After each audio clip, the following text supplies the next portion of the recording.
Olá, seja bem-vinda a essa aula criada especialmente para você que quer começar as aulas de yoga ou já começou, mas ainda não sabe muito bem como se alinhar, como se organizar para fazer as posturas básicas do yoga.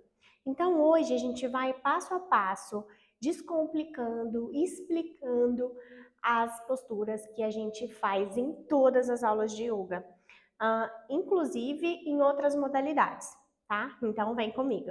Uma das posturas mais clássicas do yoga é essa aqui, né? Ficar sentada. Então, o que eu gosto sempre de organizar e de explicar para os meus alunos? Sentar nos isquios, tá?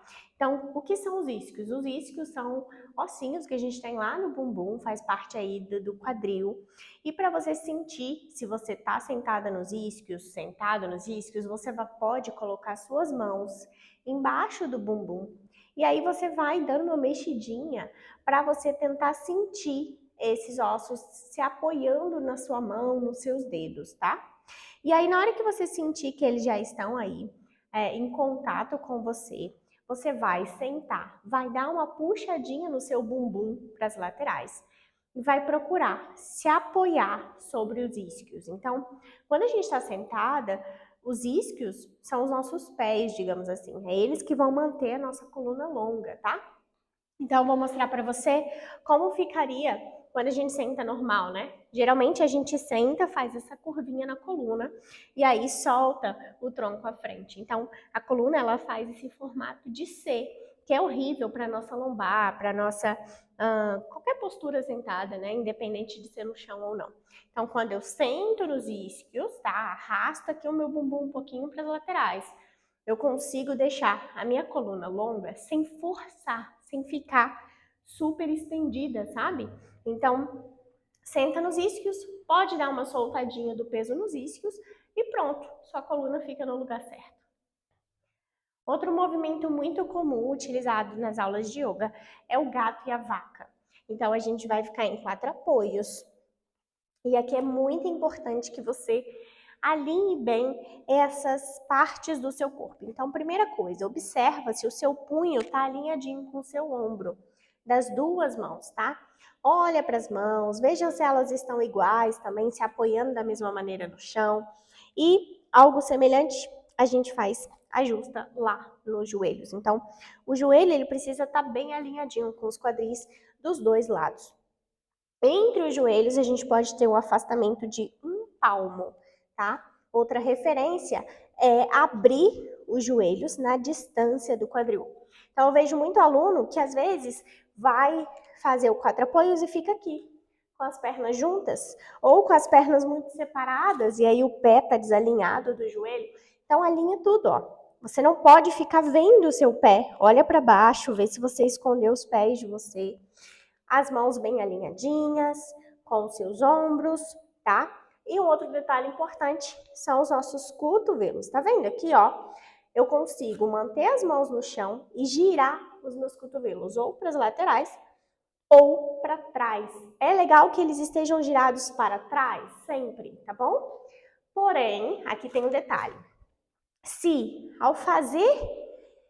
ao esticar os seus cotovelos, você tiver uma hiperextensão, ou seja, o seu braço for muito para frente, você sempre pode descer um pouquinho, dobrar um pouquinho o seu cotovelo para ele não ficar sobrecarregando a sua articulação. Então, pode voltar um pouquinho e aí sim você está pronta para fazer o gato e a vaca. Então, como funciona esse movimento? A gente vai empinar o bumbum, vai olhar para cima e vai puxar o ar. Na hora de voltar, a gente empurra as mãos as mãos no chão, arredonda a coluna e afunda os joelhos também. Isso vai fazer nossas costas se arquearem. Então, inspira, afunda a coluna, olha lá para cima, empina o bumbum.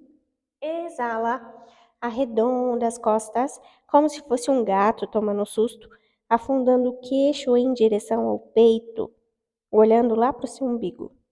E é esse o movimento de gato e vaca. E o mais legal dele é que ajuda a gente a soltar a coluna. E caso você tenha dúvida se você está realmente conseguindo arquear as costas Eu vejo que isso às vezes é uma dificuldade nos alunos, ter esse arqueamento legal. Você vai fazer de frente para o espelho, tá? Para você garantir que você está conseguindo empurrar as mãos e os joelhos no chão, arqueando as costas para trás, sem fazer esse movimento aqui, ó, tá? Então a gente não vai ficar movimentando para frente e para trás, não nessa postura, não nesse movimento. É coluna, as costas que a gente quer afundar e arredondar. E saindo daqui do quatro apoios, a gente tem também o famoso cachorro olhando para baixo, né? Adho Mukha Shavasana. Essa postura é um alongamento de posterior, tá? Não só da parte posterior da perna, mas da coluna também. Então, o que a gente vai fazer para subir no cachorro olhando para baixo bem direitinho? Você pode manter aquele alinhamento, né, do quatro apoios, nos joelhos e nas mãos, nos punhos e nos quadris. E aí você vai começar tirando os joelhos do chão. Assim você vai sentir que a sua coxa começa a te dar um oi aqui, né? A despertar. E aí você vai levar, ó, a barriga para as coxas. Barriga para as coxas. E aí, tanto faz, você pode ficar aqui com os joelhos bem dobrados, e isso vai fazer com que a sua coluna fique mais alongada, empurrando as mãos no chão, cotovelos estendidos, ou você pode trabalhar em esticar as suas pernas, tá? A maioria de nós tem a tendência de termos posteriores das coxas muito travadas, então você pode sempre, ou manter os joelhos aqui, dobrados, ou fazer um balancinho, dobrando uma perna, esticando a outra, convidando o seu corpo a se alongar aos poucos, para que você tenha conforto e se proteja de possíveis lesões, né? Então, desceu, ó, você percebe que ao descer, você volta para a postura do quatro apoios, bem bonitinho, do jeito que a gente subiu, para montar a postura. Tirou os joelhos, barriga para as coxas dobradas e depois se estica, conforme você for ganhando essa flexibilidade. Bumbum para cima, isquios para o teto, alonga as coxas. A próxima postura, a gente também pode partir aqui do nosso quatro apoios. É a postura da criança, Balasana. Como que funciona essa postura? Primeiro, que ela é uma postura de descanso, então você não precisa ficar fazendo força para se manter nela, tá? Então a gente vai juntar os dedões e vamos abrir os joelhos, tá? Então é diferente do que a gente fez no início da aula. E aí vai levando o bumbum lá para os calcanhares, dessa forma. Mesmo se o seu bumbum não descer tanto, não tem problema. Faz esse movimento para trás. Isso vai te ajudar a relaxar, a descansar um pouquinho os quadris. E depois, peito e testa no chão. Essa é a Balasana, uma postura de relaxamento, de soltura. Ah, Carol, mas não consigo. Minha testa não vai no chão, eu fico com minha perna, com meu bumbum muito longe no meu calcanhar. O que eu faço? Bom, você pode e deve usar acessórios. Então, você pode, por exemplo, colocar uma almofada aqui entre as suas pernas e sentar. E talvez outra almofada aqui na barriga ou um pouquinho mais para cima e deitar também para relaxar.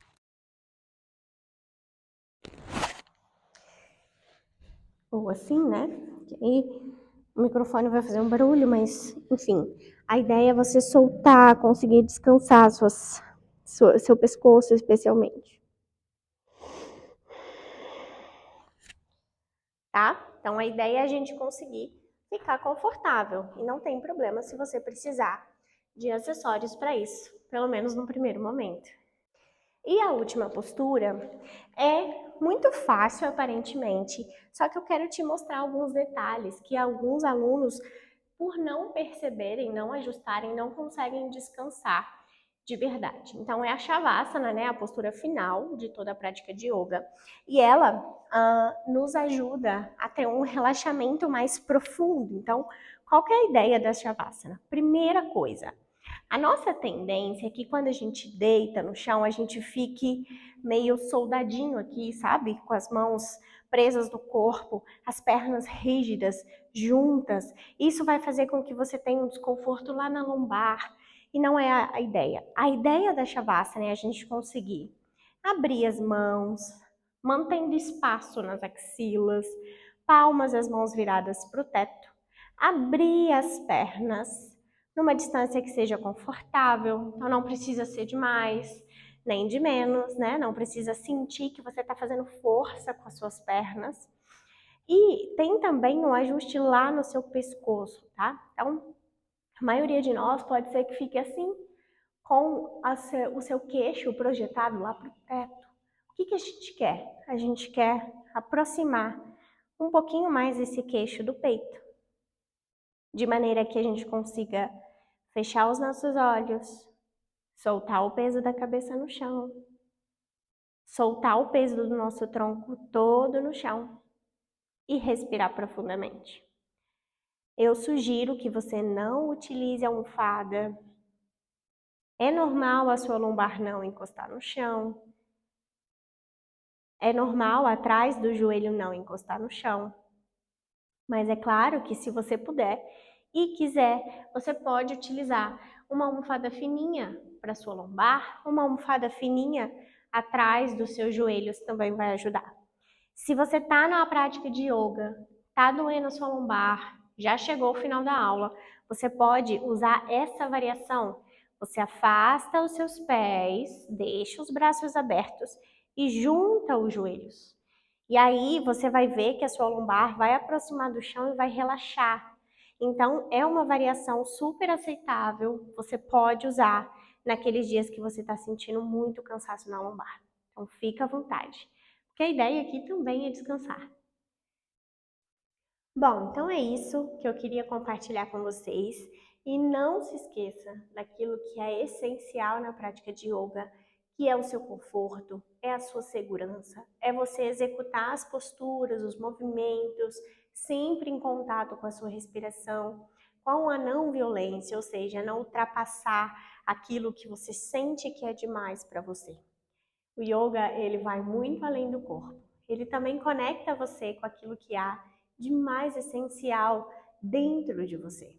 Esse deve ser o objetivo. Então, evita a comparação, evita ficar o tempo todo mais preocupado com a maneira como seu corpo está se mostrando por fora.